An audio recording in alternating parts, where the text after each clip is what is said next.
ভারতকে টেক্কা দিয়ে এবার দক্ষিণ এশিয়ার অঘোষিত সুপার পাওয়ার হতে যাচ্ছে পাকিস্তান।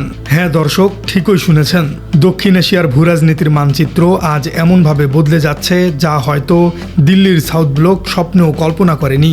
এতদিন ধরে যে ভারত সুপার পাওয়ার হওয়ার স্বপ্ন দেখছিল, সেই স্বপ্নে আক্ষরিক অর্থেই জল ঢেলে দিয়ে ছাই থেকে ফিনিক্স পাখির মতো উড়ে এসে জুড়ে বসেছে পাকিস্তান। চরম অর্থনৈতিক সংকট আর রাজনৈতিক অস্থিরতার গল্প এখন অতীত। 2023-24 সালের সেই ভঙ্গুর পাকিস্তান আজ 2026 সালে এসে সামরিক, কূটনৈতিক এবং ভূরাজনীতিতে এমন কিছু মাস্টার স্ট্রোক দিয়েছে যা পুরো বিশ্বকে চমকে দিয়েছে।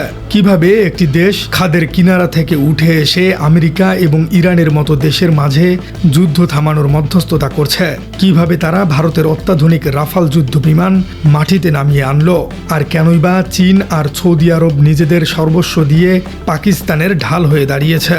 আজকের ভিডিওতে আমরা উন্মোচন করতে যাচ্ছি পাকিস্তানের সুপার পাওয়ার হয়ে ওঠার এমন এক রুদ্ধশ্বাস টাইমলাইন যা আপনার চিন্তার জগৎকে পুরোপুরি ওলটপালট করে দিবে। দর্শক, সামরিক শক্তির দিক থেকে পাকিস্তান বিমান বাহিনী অর্থাৎ PAF যে কতটা ডেডলি তা বিশ্ববাসীর হাড়ে হাড়ে টের পেয়েছে গত 2025 সালের মে মাসে। ভারতের সাথে ঘটে যাওয়া 87 ঘন্টার এক তীব্র লোমহর্ষক আকাশযুদ্ধ, যার নাম দেওয়া হয়েছিল অপারেশন সিন্দুর বা বুনিয়ান উদ মারসুস। দিল্লি ভেবেছিল ফ্রান্স থেকে আনা অত্যাধুনিক রাফাল জেট দিয়ে তারা পাকিস্তানের আকাশ সীমা গুড়িয়ে দিবে, কিন্তু বাস্তবে কি ঘটল? পাকিস্তান বিমান বাহিনীর নিপুণ ডগফাইট এবং নিখুঁত রণকৌশলের সামনে ভারতের অহংকার মাটিতে লুটিয়ে পড়ল। পাকিস্তান কোনো পাইলট বা বড় এয়ারফ্রেম না হারিয়েই ভারতের 4টি অত্যাধুনিক রাফাল জেট সহ মোট 8টি যুদ্ধ বিমান ভূপাতিত করার দাবি করেছে। কিন্তু দর্শক, কিভাবে সম্ভব হয়েছিল এই অসম্ভব? এর পেছনে রয়েছে PAF এর 3টি ভয়ঙ্কর শক্তি। প্রথমত, পাইলটদের দক্ষতা এবং ট্রেনিং। পাকিস্তান এশিয়ার অন্যতম দেশ যারা নিজস্ব ট্রেইনার এয়ারক্রাফট তৈরি করতে পারে। তাদের পাইলটদের অন ডিউটি কালচার এতটাই করা যে চোখের পলকে তারা শত্রুকে লক করতে পারে। দ্বিতীয় বিষয়টি হলো অত্যাধুনিক যুদ্ধ বিমান এবং মিসাইল। পাকিস্তানের বহরে এখন যুক্ত হয়েছে চীনের 4.5 প্রজন্মের J-10C এবং 5G বা পঞ্চম প্রজন্মের রাডার ফাঁকিবাজ স্টিলথ ফাইটার অর্থাৎ J-35A। এর সাথে রয়েছে প্রায় 400 কিলোমিটার পাল্লার PL-17 long range air two air missile, যা ভারতীয় রাডার কিছু বোঝার আগেই তাদের ধ্বংস করে দিতে পারবে।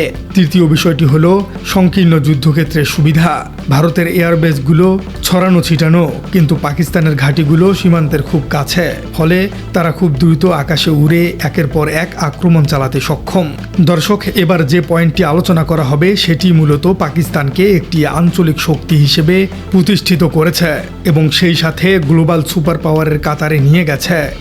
একটি সময় ছিল যখন মধ্যপ্রাচ্যে কোনো সমস্যা হলে সবাই আমেরিকা বা ইউরোপের দিকে তাকিয়ে থাকত, কিন্তু সম্প্রতি আমেরিকা এবং ইরানের মধ্যে যে চরম উত্তেজনা শুরু হলো, যখন মনে হচ্ছিল যে কোনো মুহূর্তেই তৃতীয় বিশ্বযুদ্ধ বেঁধে যেতে পারে, তখন ত্রাতা হিসেবে আবির্ভূত হলো খোদ পাকিস্তান। ভূরাজনৈতিকভাবে পাকিস্তানের অবস্থান এতটাই গুরুত্বপূর্ণ যে একদিকে তারা ইরানের প্রতিবেশী মুসলিম রাষ্ট্র, আবার অন্যদিকে ঐতিহাসিকভাবে আমেরিকার সামরিক মিত্র।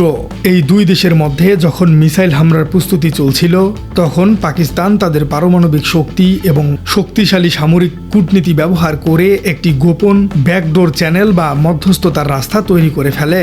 ইন্টারন্যাশনাল ইন্টেলিজেন্স রিপোর্ট অনুযায়ী পাকিস্তানের শীর্ষ সামরিক এবং কূটনৈতিক কর্তারা অত্যন্ত সুকৌশলে তেহরান এবং ওয়াশিংটনের সাথে দফায় দফায় বৈঠক করেছে। তারা উভয় পক্ষকে বোঝাতে সক্ষম হন যে এই যুদ্ধ শুরু হলে পুরো দক্ষিণ ও মধ্য এশিয়া একটি জ্বলন্ত আগ্নেয়গিরিতে পরিণত হবে। পাকিস্তানের এই সফল মধ্যস্থতার ফলেই আমেরিকা ও ইরান পিছু হটতে বাধ্য হয়েছে। বিশ্বমঞ্চে এটি ছিল পাকিস্তানের এক অভাবনীয় বিজয়। যে দেশটিকে আগে সন্ত্রাসের মদতদাতা বলে পশ্চিমা মিডিয়া সম্প্রচার চালাতো, সেই পাকিস্তানি আজ গ্লোবাল পিস মেকার বা বিশ্ব শান্তির সবচেয়ে বড় প্রভাবক হিসেবে আবির্ভূত হলো। দর্শক, যুদ্ধক্ষেত্রে যেমন মিসাইল লাগে, কূটনীতির মাঠে তেমনই লাগে আন্তর্জাতিক স্বীকৃতি।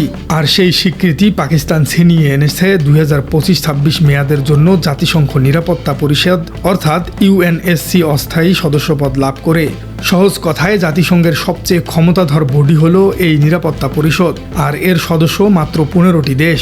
এর মধ্যে 5টি স্থায়ী এবং 10টি অস্থায়ী। পৃথিবীর কোথায় যুদ্ধ হবে, কার উপর আন্তর্জাতিক নিষেধাজ্ঞা দেয়া হবে, আর কোথায় শান্তিরক্ষী পাঠানো হবে, এই সব কিছুই ঠিক করে এই ইউএনএসসি পরিষদ। এখানে একটি সিট পাওয়া মানে হলো বিশ্ব রাজনীতির ড্রাইভিং সিটে বসে থাকা। পাকিস্তান এই সিট ব্যবহার করে এখন ভারতের যে কোনো আন্তর্জাতিক এজেন্ডাকে আটকে দিতে পারবে। কাশ্মীর ইস্যুকে তারা অত্যন্ত জোরালোভাবে বিশ্বের সর্বোচ্চ টেবিলে তুলে ধরছে।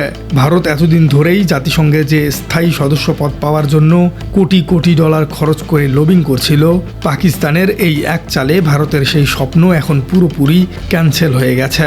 যে কোনো দেশের সুপার পাওয়ার হওয়ার প্রধান শর্তই হলো শক্তিশালী অর্থনীতি। পাকিস্তান তাদের ভঙ্গুর অর্থনীতিকে এমনভাবে বিল্ডিং করেছে যা বিশ্বের বড় বড় অর্থনীতিবিদদেরকেও অবাক করে দিয়েছে। 2025-26 সালের সংস্কারের মাধ্যমে তাদের মুদ্রাস্ফীতি নেমে এসেছে মাত্র 4.1%, যা 2018 সালের পর সর্বনিম্ন। বৈদেশিক মুদ্রার রিজার্ভে 4 বিলিয়ন থেকে রকেট গতিতে বেড়ে পার হয়েছে 12 বিলিয়ন ডলার। IMF বাধ্য হয়েছে 7 বিলিয়ন ডলারের বেল আউট প্যাকেজ অনুমোদন করতে। তবে পাকিস্তানের এই উত্থানের পেছনে সবচেয়ে বড় ঢাল হলো তাদের দুই পরীক্ষিত বন্ধু চীন এবং সৌদি আরব। সৌদি আরবের সাথে ঐতিহাসিক এক চুক্তি হয়েছে।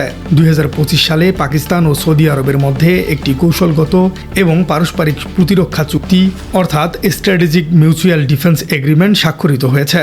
এর মানে হলো কেউ যদি পাকিস্তানের দিকে চোখ তুলে তাকায়, তবে সৌদি আরবের বিশাল সামরিক ও অর্থনৈতিক শক্তি পাকিস্তানের হয়ে যুদ্ধ করবে। চীনের সাথে শুরু হয়েছে 8.5 বিলিয়ন ডলারের CPEC 2.0 মেগা প্রজেক্ট। চীন কেন পাকিস্তানকে এত বেশি ভালোবাসে? কারণ চীনের প্রধান শত্রুই হলো ভারত। ভারতকে পশ্চিম সীমান্তে ব্যস্ত রাখতে পাকিস্তানের বিকল্প নেই। 2025 সালের সেই ভারত পাকিস্তান বিমান সংঘর্ষের সময় চীন সরাসরি স্যাটেলাইট রিয়েল টাইম ডাটা দিয়ে পাকিস্তানকে সাহায্য করছিল। এমনকি চীনা ইঞ্জিনিয়াররা পাকিস্তানের এয়ারবেসে উপস্থিত থেকে টেকনিক্যাল সাপোর্ট পর্যন্ত দিয়েছে। চীনের বেল্ট অ্যান্ড রোড ইনিশিয়েটিভ এবং গোয়েন্দা পোর্টের নিরাপত্তার জন্য পাকিস্তান হলো চীনের লাইফলাইন। তাই চীন কখনোই পাকিস্তানকে একা ছাড়বে না। প্রিয় দর্শক, খেলা পুরোপুরি ঘুরে গেছে। খেলাধুলায় দীর্ঘ খরা কাটিয়ে আরশাদ নাদিমের অলিম্পিক স্বর্ণপদক জয় থেকে শুরু করে আন্তর্জাতিক অলিম্পিক কাউন্সিলের স্থায়ী সদস্য পদ লাভ, সবকিছুই প্রমাণ করছে পাকিস্তান এখন এক অদম্য শক্তি। ওয়ার্ল্ড গিভিং ইন্ডেক্স 2026-এর বিশ্বব্যাপী 7ম স্থান অর্জন করে তারা প্রমাণ করেছে মানবিক দিক থেকেও তারা পিছিয়ে নেই। ভারত এতদিন ধরে আমেরিকাকে খুশি করে বিলিয়ন বিলিয়ন ডলার খরচ করে যে ইমেজ তৈরি করেছিল তা আজ ভেঙে চুরমার। একদিকে চীনের স্টিলথ ফাইটার, অন্যদিকে সৌদি আরবের ব্ল্যাঙ্ক চেক, আর মাঝখানে খোদ পাকিস্তানের পারমাণবিক এবং কূটনৈতিক পরাক্রম। এই ত্রিমুখী শক্তির সামনে ভারতের আধিপত্য আজ আক্ষরিক অর্থেই ক্যান্সেল হয়ে গেছে। দক্ষিণ এশিয়ার রিমোট কন্ট্রোল এখন আর দিল্লির হাতে নেই, তা চলে গেছে ইসলামাবাদের সুরক্ষিত বাংকারে। ভারতের চারপাশে আর তাদেরকে মানার মতো কোনো প্রতিবেশী অবশিষ্ট নেই। বাংলাদেশ, শ্রীলঙ্কা, মিয়ানমার কিংবা নেপাল সব দেশই ভারত থেকে মুখ ফিরিয়ে নিয়েছে। আর উত্থান ঘটতে যাচ্ছে এক নতুন পরাশক্তি পাকিস্তানের। প্রিয় দর্শক, পাকিস্তানের এই অবিশ্বাস্য উত্থান এবং ভারতের ভূরাজনৈতিক পিছিয়ে পড়া নিয়ে আপনার মতামত কি? আপনি কি মনে করেন পাকিস্তান সত্যি একদিন দক্ষিণ এশিয়ার নতুন সুপার পাওয়ার হবে, নাকি ভারত আবার তাদের এই প্রতিবেশীগুলোকে দখল করতে পারবে? কমেন্টে জানিয়ে দিন আপনার মূল্যবান মতামত। আর আমাদের চ্যানেলে নতুন হয়ে থাকলে চ্যানেলটি সাবস্ক্রাইব করে বেল আইকনটি বাজিয়ে দিন। দেখা হচ্ছে পরবর্তী কোনো ভিডিওতে।